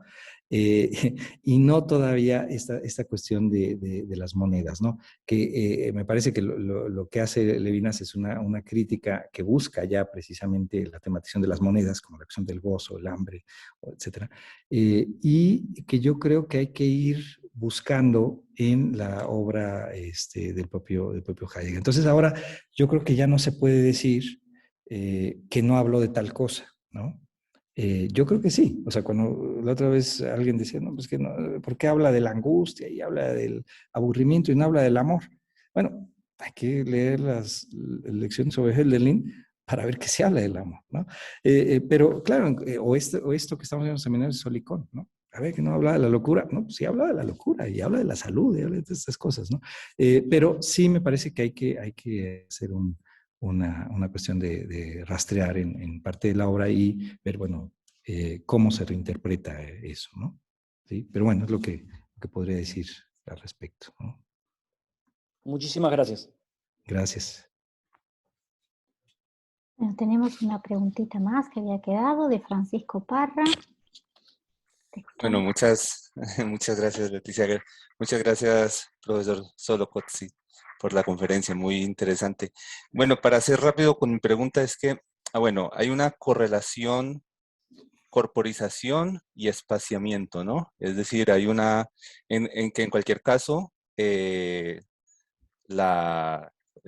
carácter fundamental lo sigue teniendo el espacio, pero hay una correlación. Es decir, hay una cuestión aquí que obviamente no entraríamos en una ciencia del espacio vacío, porque el espacio en algún momento de su conferencia usted hablaba del espacio sin cuerpo, como no recuerdo exactamente en qué contexto, pero yo me planteé la cuestión o a partir de lo que usted decía en la conferencia, que no recuerdo exactamente cómo lo decía, y me hizo pensar en lo inhóspito, ¿no? En la cuestión de lo inhóspito en relación con la desaparición o la imposibilidad del por mordé, en cierto modo, o de la conexión de la correlación de para qué, ¿no? Y por el otro lado también pensaba en si ya no podemos pensar el espacio vacío, sino siempre en correlación con la acción, o no lo llamamos acción, con la corporización mejor. Se podría pensar el espacio en sí, vamos a llamarlo así, el espacio puro, como una imposibilidad de ser corporizado, una imposibilidad de que esa correlación se diera. No sé si se entiende mi pregunta y en cualquier caso, pues muchas gracias y no sé si es válida plantearla así. Gracias. Sí, muchas gracias. Eh, sí, yo creo que efectivamente Heidegger en esa frase que buscamos tematizar del parágrafo 23, busca aclarar eso, ¿no? Es decir, si esa correlación se entiende a partir del cuerpo, si la preeminencia, la prioridad es el cuerpo sobre el espacio o el espacio sobre el cuerpo, ¿no? Y a partir de ahí ese comentario de los seminarios de Solicón en términos de cómo entender ese genitivo, ¿no? Y claro, deja claro que hay esa fundación, digamos, del cuerpo en el espacio, pero planteado necesariamente, efectivamente, en términos de esa correlación que tú enfatizas, ¿no? Ahora, ¿qué ocurre ahí? Lo que estuvimos señalando es tanto el párrafo 22 como 23, y esta aclaración remite a ello, es la espacialidad del Dasein, ¿no? Efectivamente. Es decir, no abordamos otros niveles, otros aspectos, sino nos centramos en ello, ¿no? Y a partir de ahí, pues efectivamente, esta necesidad de pensar al Dasein en su carácter espacial a partir de los comportamientos en los que se da. Pero a la vez también, si abarcamos, digamos, o si depende, esa corporalidad se funda en el espacio y el espacio en el modo de ser del Dasein, entonces necesariamente se abordan las posibilidades del Dasein y la necesidad o la posibilidad de tematizarse como ser en el mundo, y ese ser en el mundo exige, digamos, o indica que lo que es no se agota, ¿no?, solamente en, digamos, su propio modo de ser, ¿no? Ahí viene este problema, efectivamente, de lo propio. Porque, claro, lo que Hayek quiere decir es que lo propio exige lo no propio, ¿no? Es decir, exige precisamente lo otro. Por eso habla de existencia tal cual, ¿no? Y claro, ahí, ¿cómo poder tematizar eso? Una de las vías es el ámbito afectivo, ¿no? Que es lo que despliega en Ser y Tiempo y en textos posteriores, ¿no? Cuando tematiza la angustia, cuando tematiza el aburrimiento, ¿qué es lo que deja ver ahí? Bueno, precisamente, digamos, eso que exige la existencia, ¿no? Que para hacer existencia, en ese estar fuera de sí, en este carácter extático que estuvimos señalando, se exige precisamente eso otro, ¿no? Y claro, ahí interviene esto que tú señalas como lo inhóspito en términos de no estar en casa, en términos del, digamos, el ámbito desconocido, desconfiado, en el que no hay esta familiaridad óntica, ¿no? Acostumbrada, ¿no? Entonces, claro, yo creo que digamos, si Hayek está pensando eso como, pues, la última tematización posible en torno a esta idea del ser en el mundo, ¿no? Pues me parece que abre esta posibilidad, digamos, de pensar esa alteridad, ¿no? Es radical, pero que yo creo que hasta ahí llega, por lo menos en Ser y Tiempo, ¿no? O sea, en qué medida se puede tematizar de otra manera desde la perspectiva fenomenológica, por lo menos para Heidegger, es decir, hasta qué punto la tematización afectiva, como lo indica ahí, con el ejemplo de la angustia, de forma clara, como una manera de señalar el rompimiento total de las cadenas respectivas, es decir, de las familiaridades acostumbradas en las que estamos, y que muestra precisamente el mundo o la mundanidad como tal, ¿no? Entonces, yo creo que no se puede desligar la dimensión espacial, ¿no? Yo creo que Claro. ahí tendría que estar en juego necesariamente, ¿no? Claro, puedo repreguntar muy rápidamente. Es como si aquello donde se pondrían en duda la estructura, más bien en Heidegger es la manifestación de que esa es la estructura. Y claro, Sí. no se saldría de ahí. Ujú. Algo que, por ejemplo, pues que en Levinas, por ejemplo, con lo que preguntaba Jonathan, plantea una diferencia muy interesante. Sí, pero muchas gracias por la respuesta. Muy interesante. Gracias. Gracias. Bueno, tenemos una última intervención para cerrar. Desde ya, mil gracias, profesor, por su disposición y apertura al diálogo. Así Muchas que gracias. cedo la palabra a Leandro Catalla. Bueno, muchas gracias, profesor, por su exposición, que fue brillante y muy, muy clara.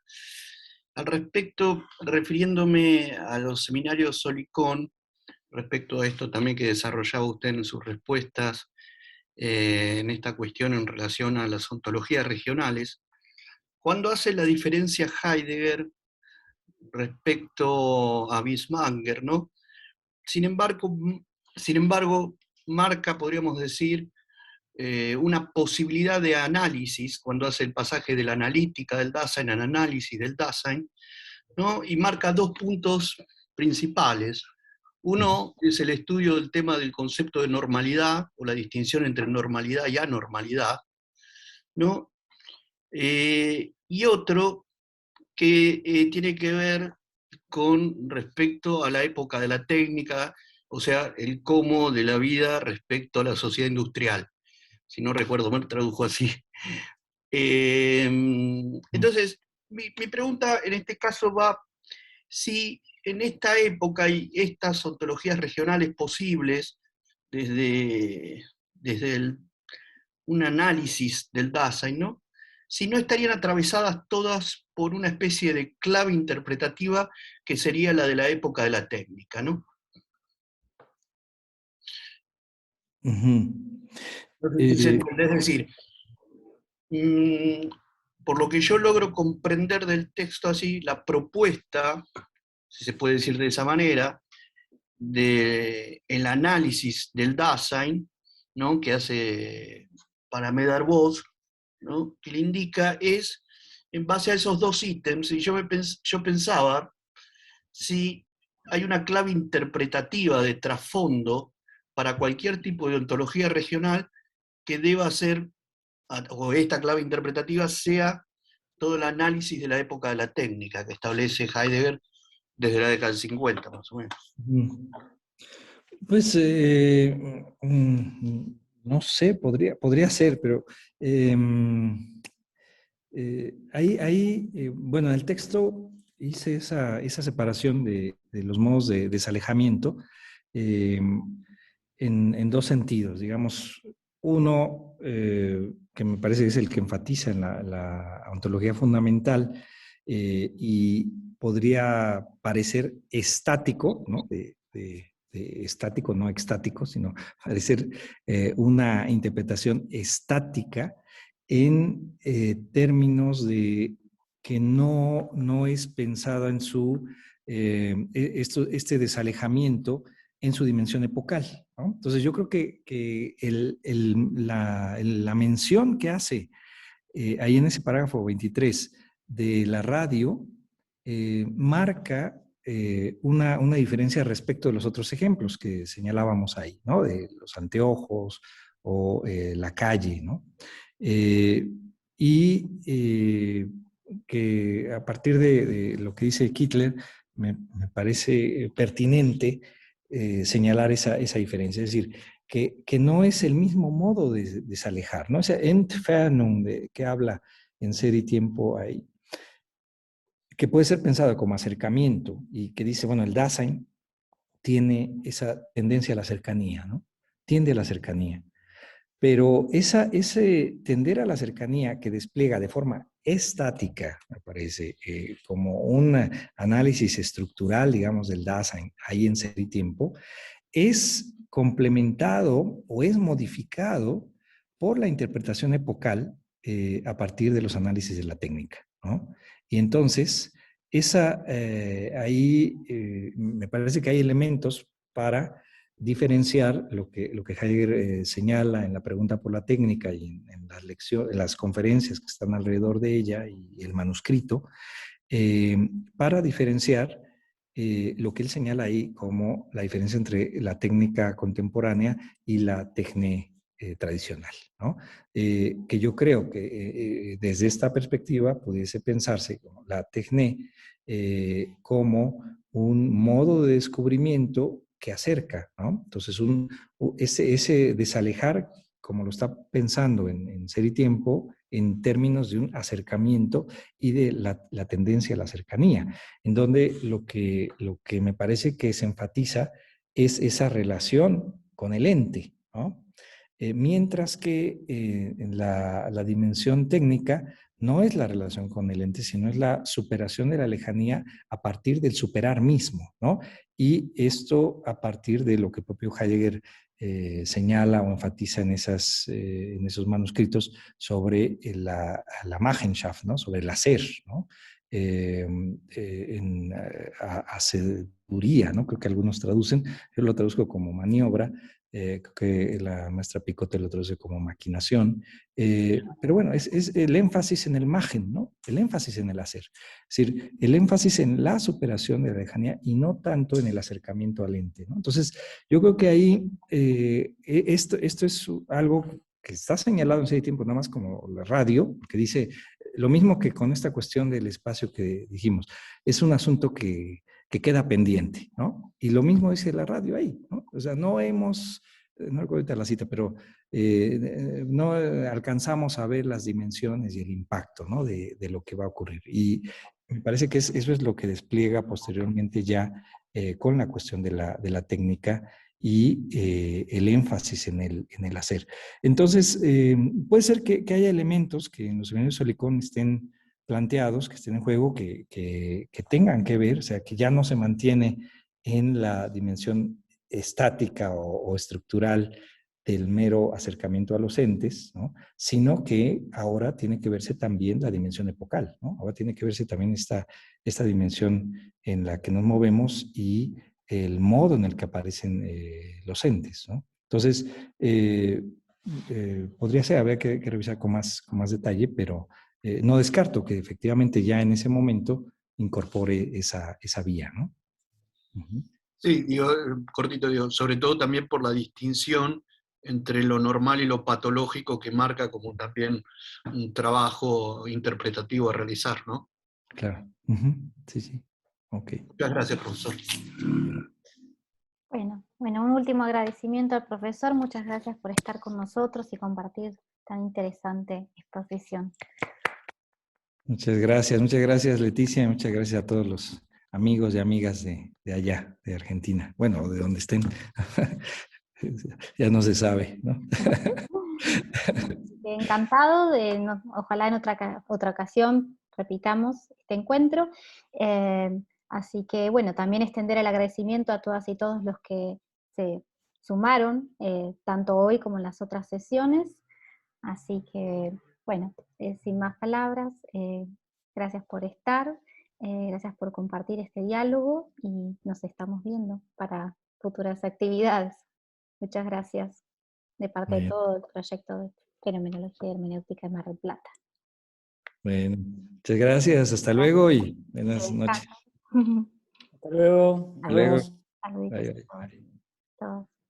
Hasta luego. Adiós.